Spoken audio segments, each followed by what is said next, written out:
د نبی کریم صلی الله علیه وسلم د مدینه شریفه د سیرت په بیان کې مو د مدینه شریفه د هجرت واقعا ذکر کړی و او 13 جون ویلو چې نبی علیہ السلام مدینه منوره ته ورسېد او بیا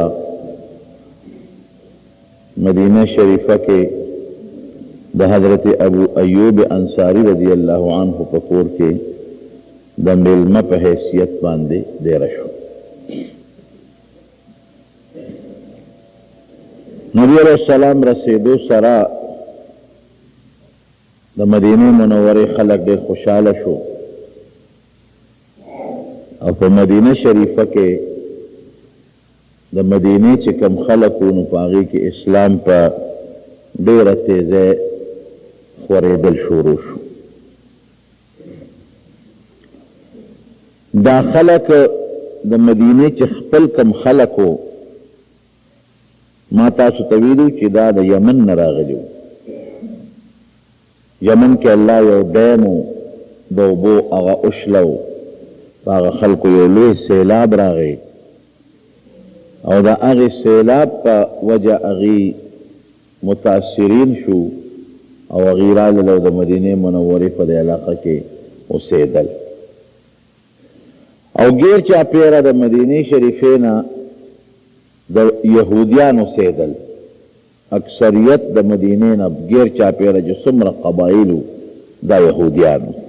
د هغوی مختلف قومونه یو قوم بنو نذیر و یو قوم بنو قریظه و یو قوم بنو قینقاع دا مختلف ډلې وې د یهودیانو. د دې یهودیانو چې به کله د مدینې د خلکو سره جګړې رالې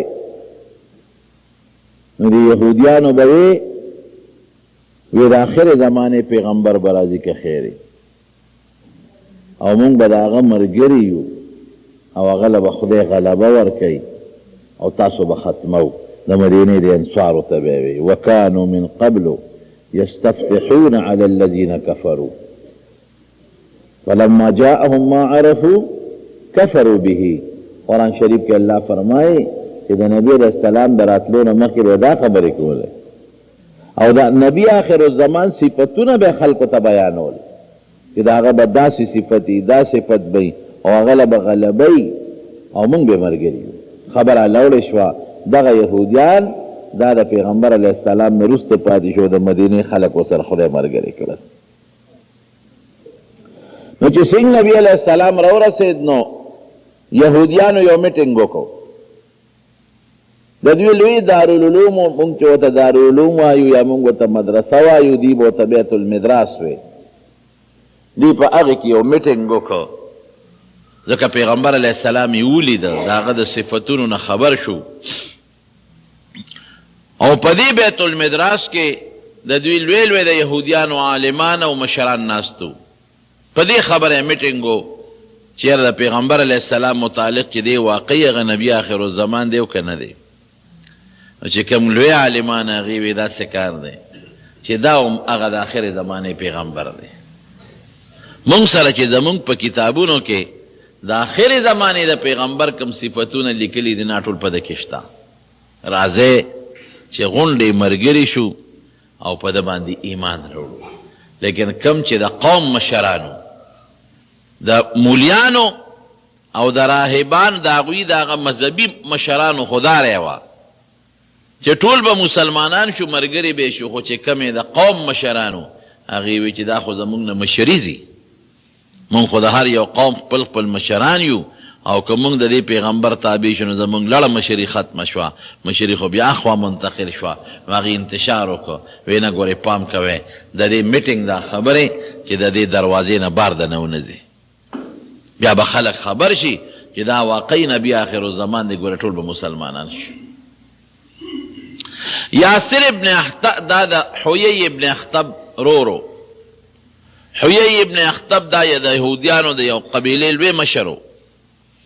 هغه یاسر ابن اخطب چې څنګه راغی او د پیغمبر علیه السلام سره خبرې اترې وکړې او د نبی علیه السلام شکل مبارک یې ولید نو پوه شو. پیغمبر علیه السلام ورته وایي یاسره ستا په کتابونو کې چې د آخر زمانې د پیغمبر کوم صفتونه دي رښتیا ووایه په ما کې شته او که نه شته؟ وی او شته. وی بیا ولې زما ملګري کېږي نه؟ ایمان ولې نه راوړې؟ وی لږ ما ته صبر وکړه، زه د خپل قوم سره مشوره کوم. دی لاړ خپل قوم یې راغونډ کو او دا مشر ورور چې حویی ابن اخطب دا د قوم مشر و. هغه وی پام کوه ګورې یاسره، که ته د ملګري شوې قوم ټول د ملګري کېږي، زموږ حیثیت ختم شو. پام کوه ګورې ایبه نه کو. یو بل یهودي راغی نبی علیہ السلام سره کېناسته او دا هغه وخت و چې پیغمبر علیہ السلام د سوره یوسف تلاوت کو. نو دته دا تلاوت د سوره یوسف اورېده. نو چې تلاوت نبی علیہ السلام ختم کړو دا یهودي ته تپوس وکړه، وی تا چې د یوسف دا خبره وکړه، وی دا یوسف څوک و؟ هغه ته پته وه. وی دا زما یو ورور تېر شوی دی او پیغمبر و. وی تا ته دا خبر چا درکړه د یوسف؟ وی دا ما ته زما الله دا خبر راکړه. وی ښه؟ وی یو څو تپوسونه د نبی علیہ السلام نو کو خدای مسلمان کا. چې واپس لاړ خپل قوم یې ټول راغونډ کا. قوم ته وی راشه د کومې آخر زمانې د پیغمبر چې موږ په تمه چې نبی آخر الزمان به راځي راغلی دی او ما پکې خپل صفتونه چې څومره د کتابونو امې پکې موندلې دي، راځئ چې لاړ شو د ملګري شو. قوم یې ټول ناوست دی د چې کوم قوم په یهودیانو کې. او پیغمبر علیہ السلام ته درخواست وکړو، وی تا چې وختي کم د یوسف واقعا ذکر کول هغه یو ځل بیا مونږ ته بیان کا. نو نبی علیہ السلام ورته سورت یوسف تلاوت بیا وکړو. د هغه قوم خدای پاک ټول مسلمانان کړل. عبدالله ابن سلام د دن مخکې نوم حسین و، حسین په صاد سره، دیم یهودي و. دا عبدالله نوم ولا نبی علیہ السلام بدل که. دی وی زه په یو کجوره کې وم، بره مې کجوره کې کار که او بره ختلی وم سر ته، او دې کې ما واورېدل چې د آخر زمانې پیغمبر راغی او مدینه شریفې ته هجرت وکړ. وی دا خبره مې واورېده.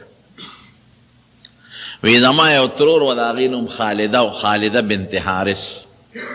وی چې ما دا واورېدل چې نبی آخر الزمان مدینې ته هجرت وکړو، وی زه دومره خوشحاله شوم چې قریب وم چې د خوشحالۍ نه د کجورې د هغه بوټي نه لاندې را پرېوتې وې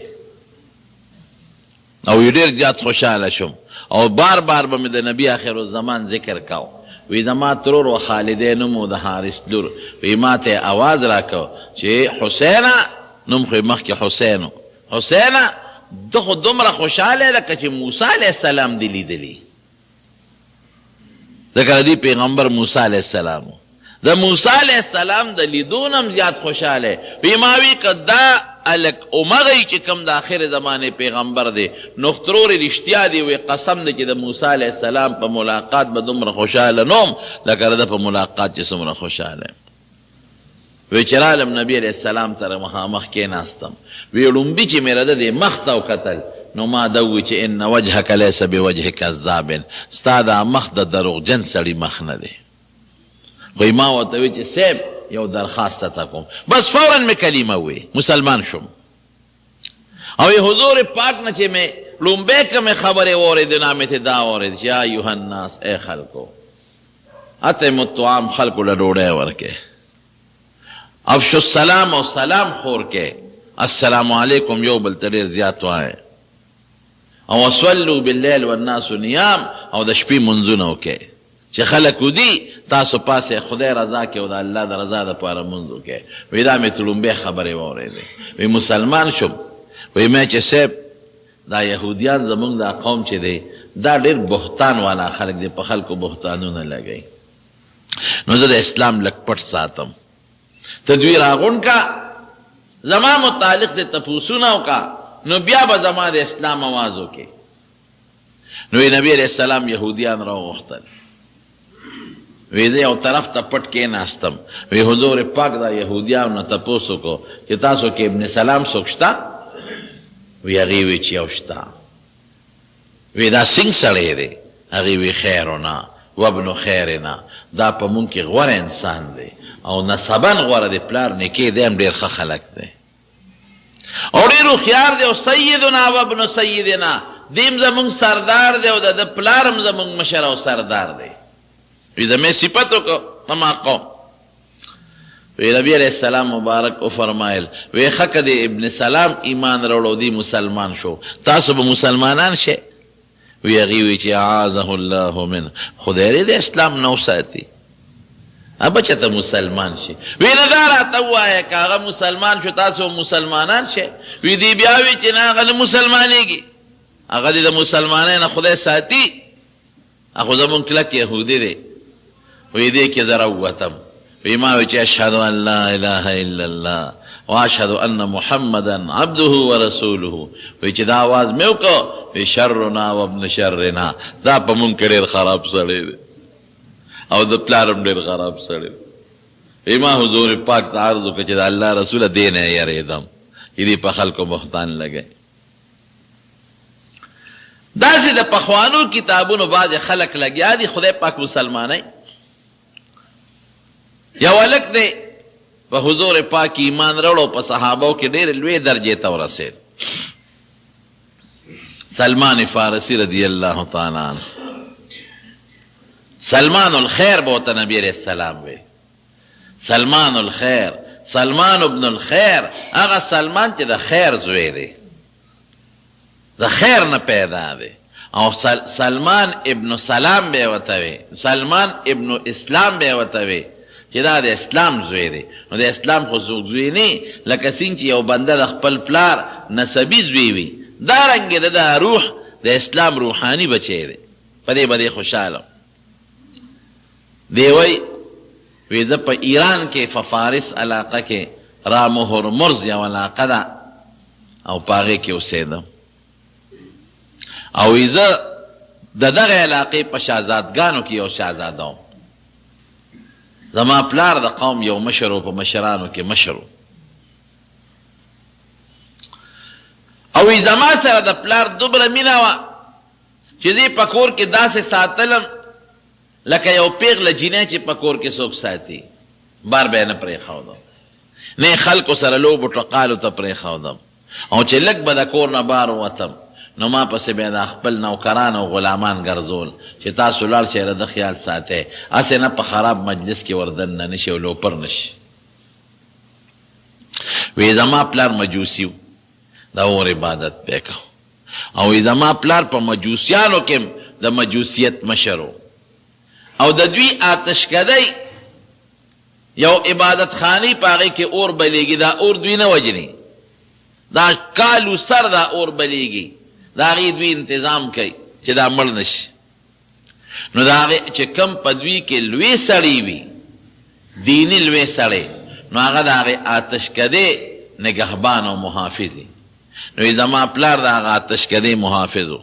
نو وی پلار ما ته مچل خولی و، نو وی زم د هغه آتشکدۍ چې کم اور به بلیده د هغې څوکیدار وم چې دا اور رانه مړ نه شي. وی یو ځل زما پلار څه کار کې مصروف و، نو زه یې پټو ته ولېږلم.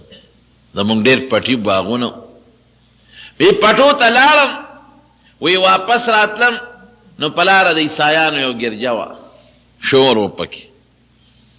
وی مې چې ته راشه دې عبادۍ کې دننه څه دي؟ وی چې ورننوتم نو خلکو پکې یو مخصوص قسم عبادت کو، لکه څنګه چې موږ دا مونځ کو او دعاګانې کولې. وی ما ته تپوس وکړه چې ستاسو څه دین دی؟ ځکه زه خو پلار لکه د جینکو په کور کې دننه ساتلی وم، بار به وتم خو نوکران به یې راپسې ګرځول، او ما سره یې داسې نیازبینې ساتلی وم، نو زه د بار دنیا نه نه وم خبر. ما دې تپوس وکړه چې ستاسو دا څنګه عبادت کوئ، ستاسو دین څه دی؟ وی ما ته وی چې زمونږ دین عیسایت دی، مونږ د عیسی علیه السلام تابعدار یو، زمونږ پیغمبر دی او په هغه زمونږ ایمان دی. وی مې چې زه خو مونږ خو د اور عبادت کوو، زما پلار د اور چې کم عبادت خانه راتشکده د هغې مشر دی، او د هغه نه پس زه د هغې نګهباني کوم. وی چې ګوره خدای له شریک نشته، اور خو د خدای مخلوق دی، د اور ولې عبادت کوئ، د الله ولې عبادت نه کوئ؟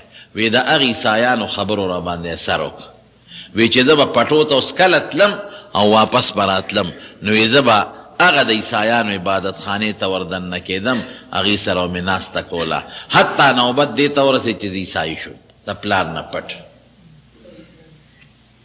پلار رانه دونه خبر و چې دی د عیسایانو عبادت خانې ته ځي، ځکه یو ځل ما ماسخوتن ناوخته کړې نو پلار را پسې لکان ګرځول چې تاسو ورشه وګورئ سلمان نشته. نو چې زه کور ته رالم نو پلار را تپوس وکړه چې بچې ولې دې ناوخته کړې؟ مې چې په لاره د عیسایانو عبادت خانه وه بابا هغې ته وردن نه شوم وخت مې هغې سره تېر کړه. یاره بابا د هغوی دین خو زما ډېر خوښ شو هغې خو د یو خدای عبادت دا هغه سوچه عیسایانو لا پکې دا ګمراهي نه وراغلې هغې خو د یو خدای عبادت کوي او دا د اور عبادت خو واقعي د خدای مخلوق دی نو د اور عبادت ولې کوو موږ د دې اور د رب عبادت ولې ونه کوو.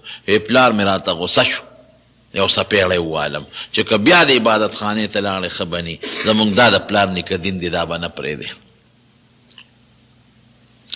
وی بهر کې د پلار نه پټ عیسایي شم هغې نه مې تپوس وکړو چې ستاسو د عیسایت لوی مرکز کم ځای دی؟ وی هغې وی چې په شام کې دی.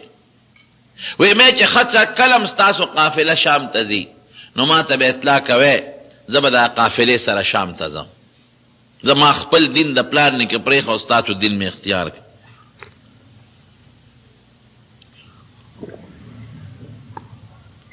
الحمدلله.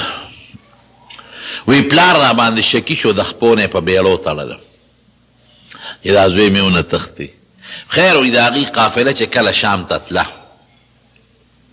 نو یې ما ته اطلاع وکړه ما په څه طریقه باندې هغه بیړی زنځیرونه ځان نه لر کړل او زه هغه عبادت خانې ته لاړم او هغې قافلې سره شام ته ورسېدم. وی زه د مور پلار ډېر نیازبین زوی وم او د فارس د دغه علاقې راغلم هرمرز علاقې په دغه کې مالدارو خلکو کې د یو مالدار سړي زوی وم ډېر نیازبین ژوند مې تېر کړی او سفر مې هم داسې ډېر نه کړی په ډېر تکلیف او په مشقت شام ته ورسېدم. وی شام کې چې د دوی کوم مشر پادري و هغه سره کېناستم او ما ورته قصه وکړه چې زه مجوسي وم او زه عیسایي شم او زه به ستا خدمت کوم ما ته د خپل دین ښایه. وی ډېره ښه ده.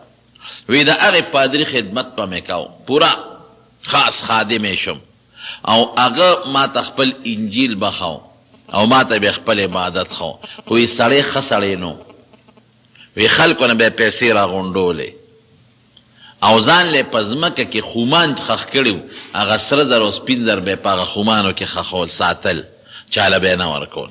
خلکو به وله پیسې ورکولې چې دا په غریبانانو ویشه او ده به په هغه خومانو کې ځان له جمع کولې. وی اتفاق ته وګوره دی مړ شو.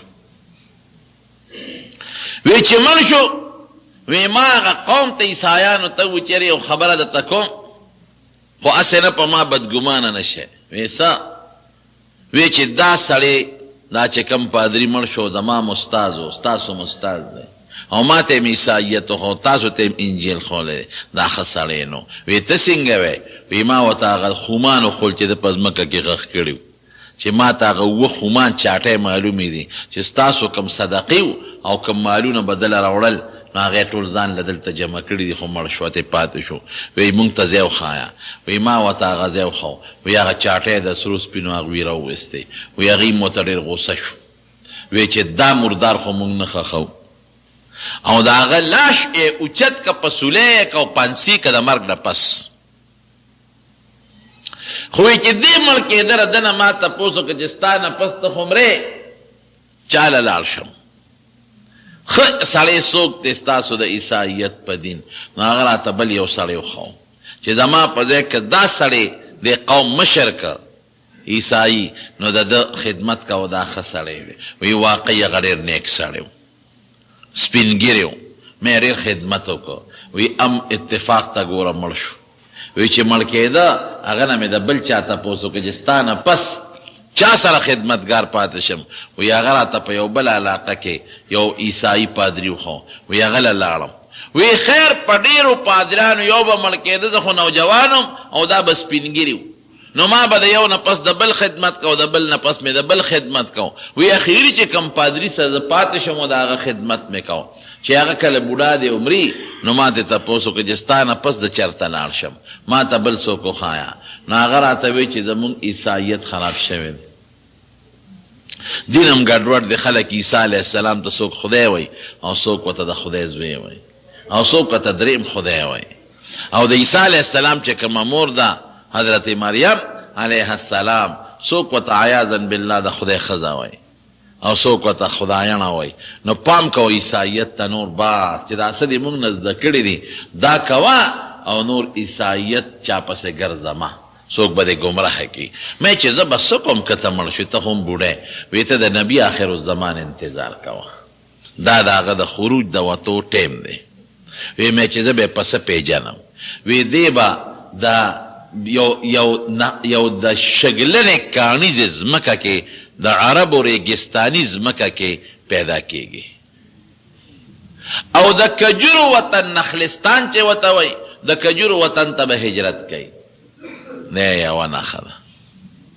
دویمه نښه یې دا ده چې دی به صدقه قبلی او په خپله به یې خوري نه، او که څوک وله تحفه ډالۍ یوسي هدیه به قبلی هم خوري به هم.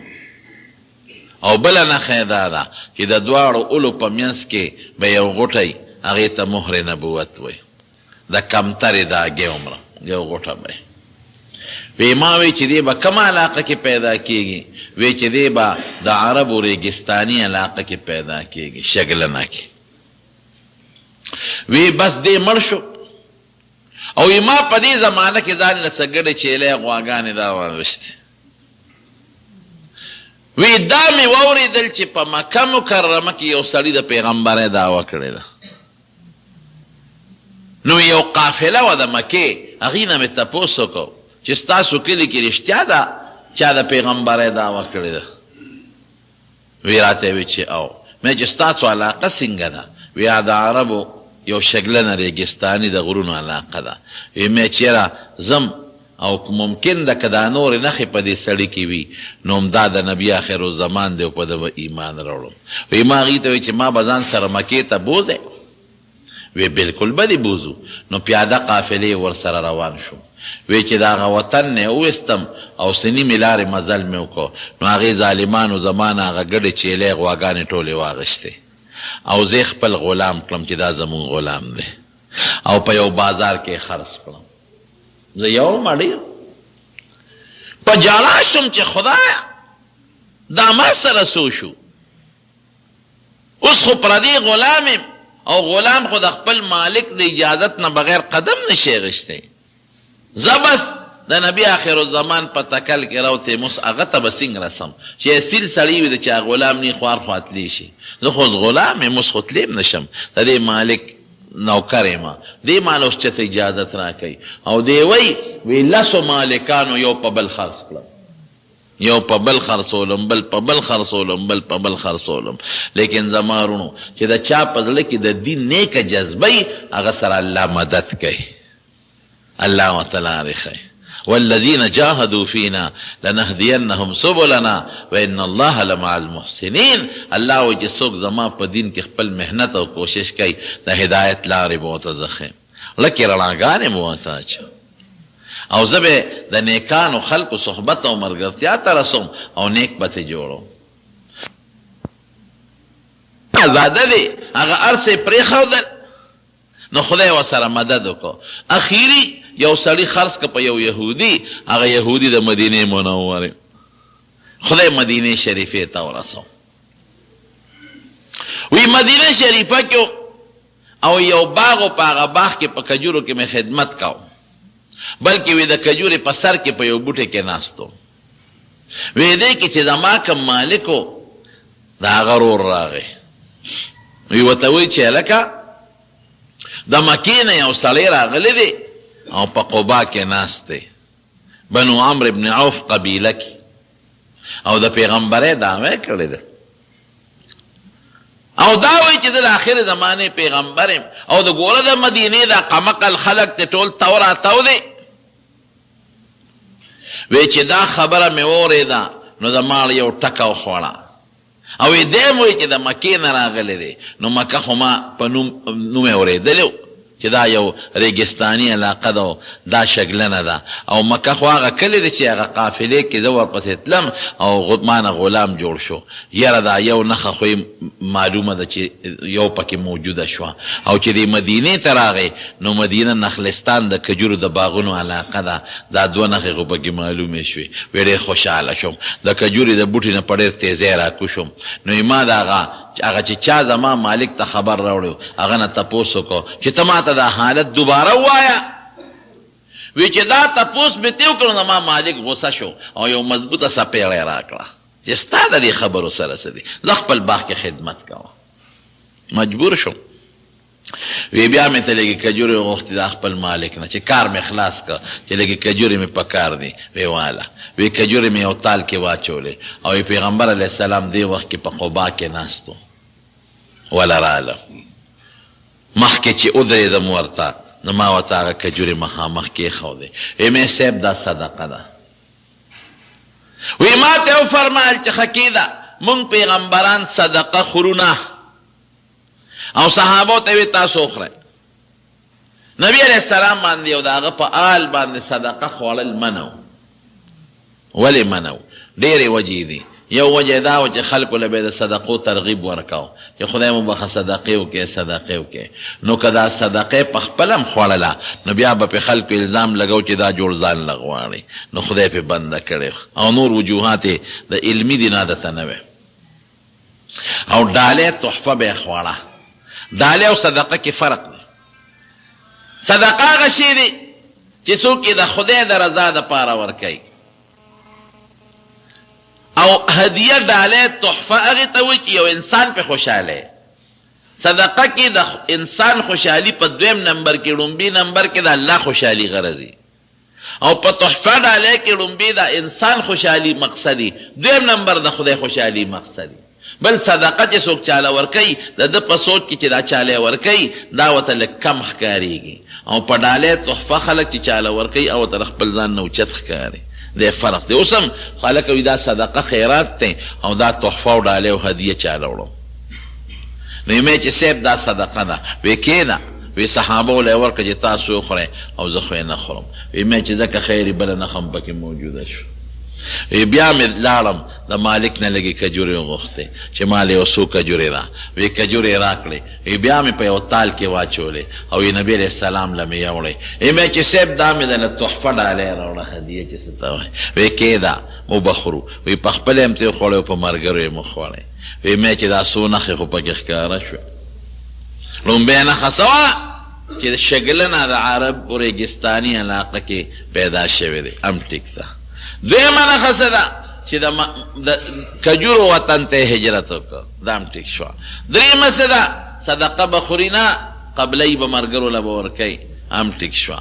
څلورمه څه شوه چې تحفه او ډالۍ به خوري، هغه یې مو خوړله. اوس بله نښه ګورم چې د دواړو اولو په منځ کې مهر نبوت دی، د دواړو اولو په منځ کې. اوس شاته تاویږم شاته ګورم چې که دا صادر مبارک یې لږ کته شو چې دا اندازه ولګوم، خو هغه په وجود کې پټی. وی د دواړو جهانو مبارک سردار را باندې پیش شو. وی چې پیش شو وی زر یې صادر مبارک کته کو ما ته اشاره وکړه. وی زه ور نږدې شم. وی د ډېر نږدې نه مې هغه مهر نبوت ومې لید او ښکل مې کړ او ډېر مې وجړل چې د الله رسوله ستا په طلب کې او ستا په موندلو کې او په جستجو کې ما باندې ډېر تکلیفونه تیر شو. زه اصیل یم، غلام نه یم، خو زه دقه ټوله قصه مې ورته وکړه. دا سلمان فارسي حضرت ابن عباس رضی الله عنه ته دا خپله قصه کوي. ابن عباس وی دا خپله ټوله قصه مې نبي کریم صلی الله علیه وسلم ته مې چې د الله رسول اوس د پلانکي یهودي غلام یم، اوس به څه کوم. دا د حضور پاک د دواړو اولو په منځ کې یو غوټه وه. د کمترې عموما په عامو حالاتو کې به د کمترې دا ګۍ عمره وه، یا د زر کې او د کمترې ګۍ عمره یې په دې به وه. او کله کله به پې نښه لیکل هم ښکاره شو. دا یو معجزه وه د حضور پاک. کله او پې لیکل هم ښکاره شو. جلال الدین سیوطي رحمت الله علیه په خصائص کبرا کې لیکلی دی. دا لیکل به پې کله ښکاره چې سر انت المنصور چې ته کم ځای ګرځې نو ګرځه تا سره به د الله د طرف نه مددي الله به دې مدد کوي دا یو مهر ټاپه ورته خدای په شا مبارکه لګولې وی مې چې صاحب اوس خو د فلانکي یهودي غلام یم وی نبی علیہ السلام فرمایل فکر مه کوه الله به دې عزت کړي ورشه د خپل مولا سره دې بدل کتابت وکړه مکاتبه ورته وایي د دې به دا طریقه و چې غلام به نو خپل مالک ته به وایي چې ما آزاد کا هغه به نه دی آزادوم وی ښه پیسې را باندې کېده چې څومره پیسې ږدې هغه دله پیدا کړم ما به آزاد کې نو دې ته به یې مکاتبه وي لاړ شه د خپل مالک سره دې پیسې پکې در باندې کېدي چې پیسې به دله مونږ برابر کړو تا به آزاد کړي وی لاړم خپل مولا له وی مې چې ما آزاد کوي چې نه دی آزادو وی مې چې ښه نو پیسې را باندې کېده پیسې به دله پوره کړم نو ما به آزاد کړي وی چې ډېره ښه ده څه در را باندې ږدې وی چې یو به راله د 300 کجورو باغ کرې د 300 کجورو او هغه 300 کجورې چې کله میوه وکړي هله به دی ازادو کجوره د کله زر میوه وکړي او بل به راله 40 او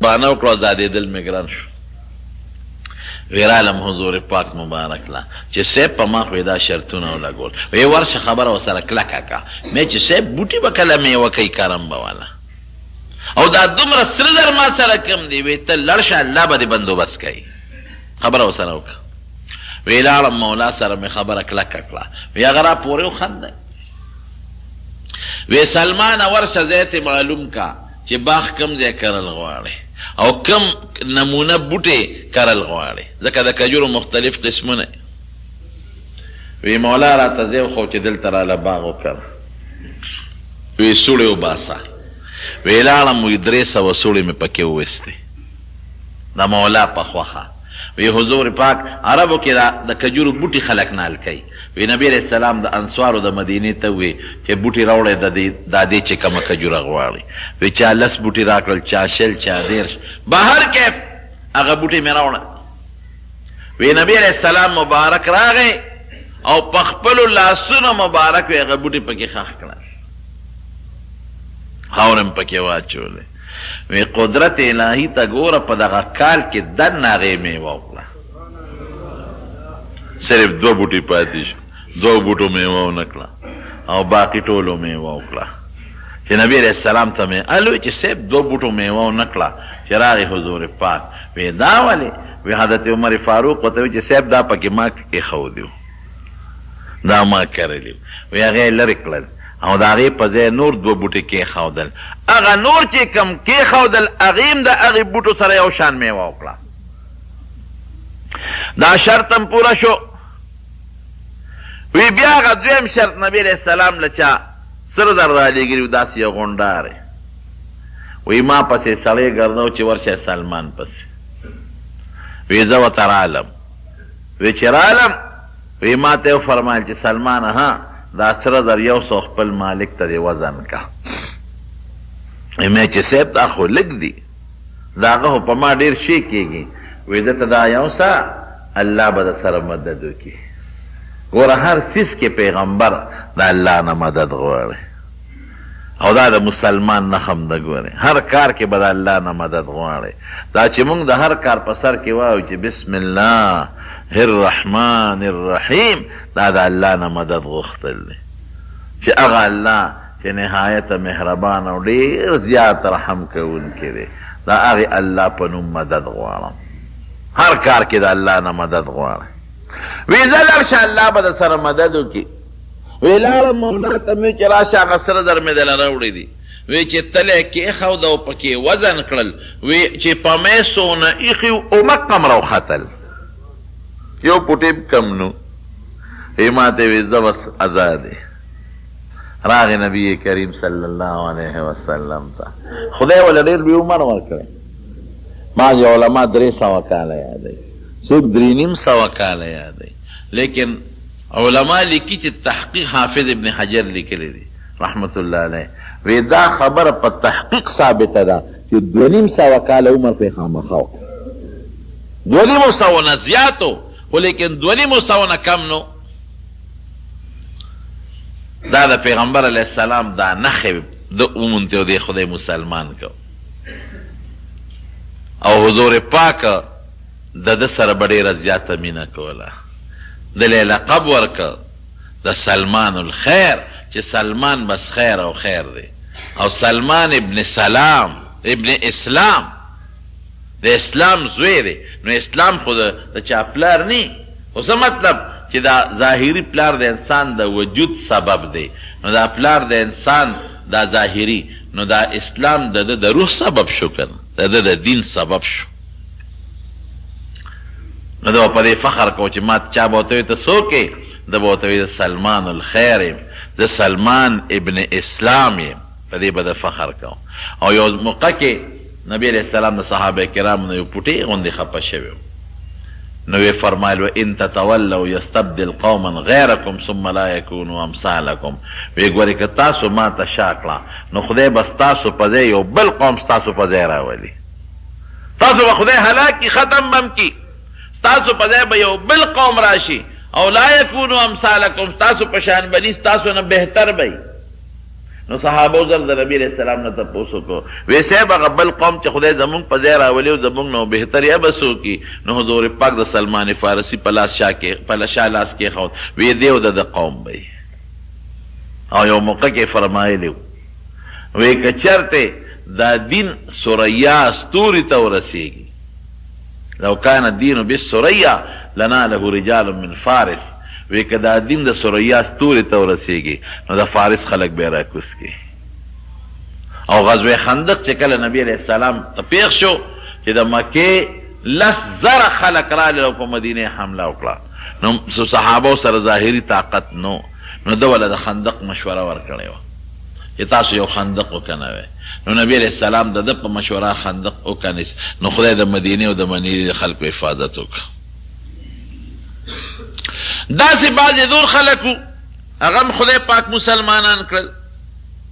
یو یهودي راغی نبی کریم صلی الله علیه وسلم ته کېناست.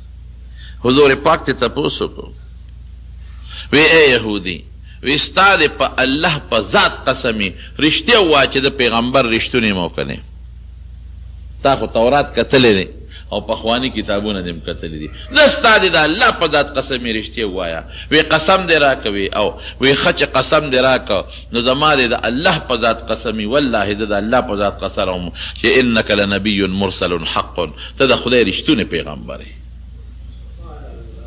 چې قسم دې راکه نو د خدای رښتونی پیغمبر یې. نو بیا دا خلک ولې نه مسلمانېږي په ما ایمان نه راوړي.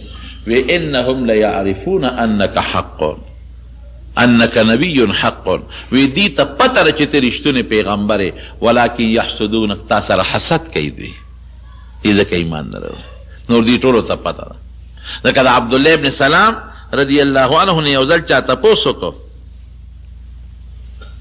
وی قرآن شریف کې راځي د یهودیانو متعلق چې یعرفونه کما یعرفون ابناءهم چې دی د آخرې زمانې دا پیغمبر داسې پیژني لکه خپل زوی چې سړی پیژني چې دا مې زوی دی. دا ټیک ده. نو عبدالله ابن سلام ورته زه وی نه دا خو ټیک خبره ده دروغ نه ده د الله خبره لیکن زمونږ بیا هم په خپلو بچو کې د چا هم شک خو وي که نه چې ته ښځې مې چې تا چا سره ګناه نه کړی او دا بچی ظاهر کې خو ما ته یادی چې ستا نه پیدا دی خو د بل چا نه پیدا دی. نو په بچو کې خو دا نمونه لږ لږ شک راځي او قسم دی که په حضور پاک کې زموږ دا شک هم شته دا رښتونی پیغمبر موږ ته ښه پته ده 100% موږ ته پته ده. ابن سوریا دا یو لوی یهودي و. یو وخت کې په یهودو کې یو سړي او ښځې زنا وکړه نو راغلل پیغمبر علیه السلام نو ته زمونږ فیصله وکړه. د هغې په دې کې یو خپل غرض و. غرض یې ده چې نبی علیه السلام زمونږ په حق کې فیصله کوي نو موږ ته به وایي چې خپل کتاب راوړئ. موږ به خپل کتاب یوسو نو خو زمونږ په کتاب نه پیږي نو موږ به ورته څه غلط شی وښایو نو لږه سزا به راکړي. نو راغلل نبی علیه السلام ته حضور پاک ورته وفرمایل وی په خپل دین دله فیصله وکړم که ستاسو په دین. وی نه زمونږ په دین وکړه. وی ښه ورشئ تورات راوړئ. نو تورات یې پې راوړه. نو چې تورات یې پې څنګه راوړه نو هغه د سنګسارېدو چې کوم آیت و هغه پکې پټ کړ. د هغې نه مخکې وروسته یې وی هغه پکې نه وی. نبی علیه السلام ورته وی ستاسو په دین کې په تورات کې د زناکار سړي او د ښځې څه سزا ده؟ وی زمونږ په دین کې د زناکار سړي او ښځې دا سزا ده چې مونږ یې لږ رسوا کړو، مخ وله تور کړو، خلکو کې وشرمو، دی سزا ده. وی دروغ هم راته وویل. ورشه یې راوړی تورات. اوس چې پته ولګي چې رښتیا وایه که دروغ. نو چې تورات یې پرې وی نبي علیه السلام ورته زما ته پته ده چې ستاسو په کتاب کې د سنګسارېدو سزا ده د سړي او د ښځې لپاره زناکار. وی نه صاحب مونږ وله مخ توره او دا دي پکې. وی ورشه یې راوړی تورات یې پرې راوړه. نو چې راویړه نو دوی به مخکې وروستو آیاتونه وی او هغه د رجم د سنګسارېدو هغه یې پکې نه وی. نو عبدالله ابن سلام هغه مولا صاحب ته وله ووي د لاس اوچت کړه د آیات نه چې لاس وکړي دا څه شی ده. نو هغه یې پې ولوست. نو په هغې کې سنګسارېدو آیات و.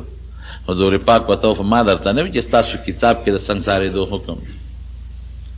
وی یو شته پکې. وی ولې دې دا پټاو تا ته چې مه ووي؟ وی دې مشرانو راته ووي چې دا پکې پټ کړه. نو دا یهودیانو د مدینې بعضې پکې خدای مسلمانان کړل او بعضې یهودیان داسې وو چې هغه په خپل یهودیت ټینګ پاتې شو، مسلمانان نه شو. حضور پاک لومبې په مدینه منوره کې جومات جوړ کړ، قبا کې هم جومات جوړ کړی او مدینه منوره کې هم لومبې جومات جوړ کړ، کوم ته چې مسجد نبوي مبارک وی، او د مدینې نوم یې بدل کړ. مدینه ته به یسرب وی. یسرب سره بیماری ته وی. صحابه و فرمایي وی چې موږ مدینې ته رالو نو یې ټولې اوبه د مدینې مالګیجنې وې، یو څو کویانو چې د هغې اوبه خوږې وې او په دې لختو کې چې به دا اوبه بهېدلې نو دې به بین که او داسې مالګیجنې اوبه به پکې بهېدلې او صحابه کرام اکثر پکې ناجوړه شو. حضرت ابوبکر صدیق بیمار شو، حضرت بلال رضی الله عنه ناجوړه شو. نو مکه به یادوله او بلال خو به د مکې خلکو ته خیرې کولې. وی خدای ابو جهل او عتبه او شیبه هلاک کې، خدای مونږ یې د خشته ښکلې ځمکې نه راوویستو او د وبا ځمکې له یې راوشړلو. نو نبی علیه السلام د الله نه دعا وکړه وی خدایه اللهم بارک لنا فی مدینتنا، خدای زمونږ په دې ښار کې مونږ له برکت واچوي. اللهم بارک لنا فی مدها و سایها، خدای دې په خوراکونو کې مونږ له برکت واچوي. وانقل حماها، خدای د دې کې چې دا کومه تبه ده دا ردې نه لرې کړي دا مرض. نو حضور پاک وفرمایل وی د شپې مې خوب ولید یو توره ښځه وه به برسرې بد شکله د مدینې نه روانه شوه او جحفه یې علاقه ده وي هغې ته ورسېدله. نو صحابو دې تپوس کوي حضرت د دې خوب تعبیر څه دی؟ وی دا د مدینې هغه وبا خدای جحفې ته ورسول، بیماري خدای ختمه کړه. د صحابه ورسره مینه پیدا شو. نو نوم یې والا بدل که. نو د مدینې خپل نوم ګورې مدینة النبی دی. مدینة النبی معنا د پیغمبر مبارک ښار. اوس به ورته یثرب نه وی، مدینة النبی به وی. او یو خشته ښکلي جومات پکې نبی علیه السلام جوړ کړ. دا چې کوم ځای کې جومات جوړ کړی دی دا د سهیل او سهل دو یتیمانانو د هغوی ځمکه وه. نبی علیه السلام وفرمایل دلته یو جومات جوړو. وی دا ځمکه د چا ده؟ وی دا یو دو یتیمانان دي، د هغوی ترې راوغوښته. وی دا ځمکه راباندې خرڅه کړئ، ثامنوني بحایتکم، وی دا راباندې خرڅه کړئ. هغې وی لا نطلب ثمنه الا الی الله، وی دا موږ د خدای نه دې پیسې غواړو، تا نه یې نه غواړو، دا موږ خیراتي جومات له ورکوو. نبی علیه السلام ورته وی نه دا ماشومان یتیمانان دي، پیسې دوی له ورکوو بل ځای به پې دوی له ځمکه والی. نو حضرت ابوبکر صدیق رضی الله عنه د خپل ذاتي جیب نه 10 اشرفۍ ورکړی. هغه وخت کې دغه قیمت او هغه ځمکه یې په بیه واخېسته. نو د کجورو ستنې پکې ودرولې او بره یې پې د سپر جوړ کړ، خټه پې نه وه چې باران به کېده نو سسېده به او ګیر چاپېره چې دې کې کوم بوټي و دا غنې منې وې هغې ته ګیر چاپېره غاړو ته واچولې او که چخخ تې راوړی هغې ته ګیر چاپېره غاړو ته واچولې او چې کومه خاوره وه نو په هغې کې واړه نري نري قطقاڼې واچو. دا د حضور پاک مبارک جومات. لومبي ځان له 2 کورونه دقلته کې تیار کړل. یو صحابي و، د هغه د دې جومات نه ګیر چاپېره کورونه، حارس نومې، حارس ابن نعمان. نو هغه نبی علیہ السلام له 2 کورونه ورکړل. نو د پیغمبر علیہ السلام مبارک په دغه وخت کې 2 بیبیانې وې، یو واده شوې وه، یو کویدن شوې وه. واده شوې بیبي حضرت سوده وه، د زمعه لور وه، سوده رضی الله تعالی عنها. یو کور یې هغې له مختص کړ، او بله کویدن کړې بیبي حضرت عایشه صدیقه و، د حضرت ابوبکر صدیق لور وه، یو کور یې هغې له مختص کړ. نو د حضرت ابو ایوب انصاری رضی الله عنه د کور نه پیغمبر علیہ السلام بیا د خپل کور سره منتقل شو. دا د حضور پاک د مدینې منورې د زندګۍ لومبی باب دی. د مدینې خلکو ته به مخکې ابن قیله وې، او 2 قوم، یو ته به اوس وې، بل ته به خزرج وې. خدای والا دا نوم بدل که انصار نوم یې ونه کېښود. انصار هغه خلک چې د پیغمبر علیہ السلام نصرت یې کړی دی او د پیغمبر علیہ السلام مدد یې کړی دی، او د حضور پاک دې خلکو سره دومره مینه وه. تاسو ته انشاءالله آینده جمعه کې به د انصارو متعلق لږ بیان وکړم چې هغه مینې تاسو ته پته ولګي چې دې سره د حضور پاک څونه محبت. په یو موقع دوی لږ غوندې ګیلمن شو، زه به آینده جمعه کې به درته ووایم. نو حضور پاک وفرمایل وی لولا الهجرة لکنت امرأ من الانصار، وی که هجرت نه وی نو وی زه به انصارو کې پیدا وم، او خلک به زیاتیږي، انصار به کمیږي. او که دوی کې چا غلطي وکړه، وی بادشاهانو ته زما دا اډر دی چې د دوی هغه غلطي به معاف کوئ، غږ به ورته نه کوئ. او که دوی څه ښه کار کوي نو هغې وله ښکلی اجر ورکوئ. دا انصار د مدینې منورې دا ډېر بهتر خلک دي. د صحابو د مکې د مهاجرین مې دومره مدد کړی دی چې انشاءالله آینده جمعه کې که الله مقرر کړه نو زه به تاسو ته بیان وکړم چې دوی څومره مدد کړی. زما وروڼو یو خبره درته کوم. زما د دې خبرو د دې واقعاتو بیانولو نه غټ غرض دا دی چې تاسو ته د خپل پیغمبر مبارک شان هم معلوم شي، د هغې سیرت هم درته معلوم شي، د هغې حالات هم درته معلوم شي، او د خپل مبارک پیغمبر د حالاتو نه خبر شي. او دویم د هغې د دین دپاره خدمتونه او د صحابو خدمتونه هم درته معلوم شي چې دین له یې څونه قربانۍ ورکړی چې هغسې عمل مونږ تاسو وکړو. زمونږ د راتلونکي اتوار په ورځ سبا نه بله ورځ په مدرسه کې د طالبانو دستاربندي ده چې تاسو ټولو ملګرو ته پته، او هغې کې به مونږ د بخاري شریف ختم کوو انشاءالله العزیز. تاسو چې څومره دوستان یې نو دعا کې شرکت وکړئ، ښه ټول راشئ. یو خو زمونږ دا طالبان دي، مسافر دي یا د دې وطن دي، نو هغې سره به په هغه ختم کې م شریک شئ. او دا د ټولو کتابونو اخیري نچوڼ ختمي، ډېر د برکت پروګرام یې، ډېر د خدای د طرف نه برکت دی. هغه برکتي پروګرام کې به م شریک شئ. او بخاري شریف ډېر عظیم کتاب دی، د هغې ختم کې به شریک شئ، خدای به درله ډېر اجر درکړي انشاءالله. نو یو به هغې کې ټولو انشاءالله شرکت وکړئ. او 8 بجې به زمونږ پروګرام شروع کېږي، 8 نه تقریبا انشاءالله سه 11 نیمو پورې به پروګرام وي، بیا به دعا کېږي انشاءالله العزیز.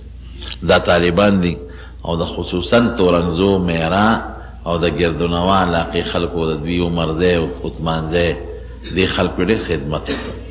نو چې تاسو خدمت ته دې کوم وکړو، اوس د هغوی د دین چې کوم اخیري خوشحالي ده نو هغې کې ورسره شریک شئ. او یوازې شرکت نه، انشاءالله تاسو له پکې خدای ډېر لوی خیر درکړي، ډېر خیر به خدای درکړي په هغې کې. ځکه دا ډېر برکتي مجلس وي، په داسې برکتي مجلس دپاره خلک د ډېرو لرو ځایونو نه ځان را رسوي او ډېر اهم کارونه ورته خلک پرېږدي. انشاءالله اتوار پر ورځ سبا نه بله ورځ په تاسو ټول ملګرو ته دا دعوت دی چې په خټ کې چې کومه عیدګاه ده هغې کې به زمونږ د بخاري شریف ختمي 8 بجو نه انشاءالله ټول په شریکه کې شرکت وکړئ، ښه انشاءالله. چې پریشانی ده، الله دې پریشانی په خیر او په خوشحالو بدل کړي. دی مې یو کور کې مریض دی، الله دې ولا مریض له شفا ورکړي. عود او سپیلني خلک لوګي کوي، ښه کار دی که نه؟ عود لوګي کول په شریعت کې ثابت دی. نبی علیہ السلام به عود، خو دا عود ګرباتی نه ګورئ، هغه اصلي عود ډېر قیمتي شی دی، د خوشبویۍ دپاره به هغوی لوګي کول. نو عود د خوشبویۍ دپاره سنت دی که یو سړی په کور کې لوګي کوي، هغه ښه شی دی، خو هغه اصلي عود. او سپیلني دا زموږ د خلکو رواج دی، په شریعت کې دا څه حیثیت نه لري. خلک ویل لکه سپیلني لوګي کا چې نظر ونه لګي او یا بد نظري ختمه شي. دا د ښځو د کتاب خبرې دي. ما تاسو ته مخکې مې دوه کتابه دي، یو د دین کتاب دی، یو د ښځو کتاب دی. د دین په کتاب کې دا نشته، په د ښځو کتاب کې نه وي. ښځو رضا نه خپل کتابونه رایستي دي. نو اسې سپیلني یو بوی دی، ماشي ورسره تښتي، بدبویي ورسره ختمیږي. نو که په دغه بنیاد یې څوک لوګي کوي، یو رواج دی، رواج. او که څوک په دې بنیاد لوګي کوي چې دې سره نظر ختمیږي او بد نظري، نو دین سره دی تعلق نشته. دی وایي د حفظ قرآن دپاره دعا غواړي، الله دې حافظ کړي. د بې ځایه تپوسونه بعضې خلک کوي. ښه جي دعا وکړئ، رب العالمین ته موږ له خیر او برکت راکړي. خدای مریضانو نه شفا ورکړي، الله قرضدارانو قرضونه خلاص کړي، زموږ د خیر او د برکت زندگی نصیبه کړي. د جلسې ته هم دعا کوي چې الله په خیر او په خوشحالۍ باندې سرته ورسولی کړي. او دا طالبان چې کوم فارغېږي، خدای پاک عالمان کړي او خدای ورله د دین د خورولو توفیق ورکړي. او چې چا د طالبانو له ډوډۍ ورکړه، چا ورسره په جوماتونو کې مدد وکړو، نو الله هغوی له هم د دې اجرونه او برکتونه ورکړي. خدای چا چاته په کورونو کې څه پریشانۍ او مشکلات دي، هغه په خوشحالو بدل کړي.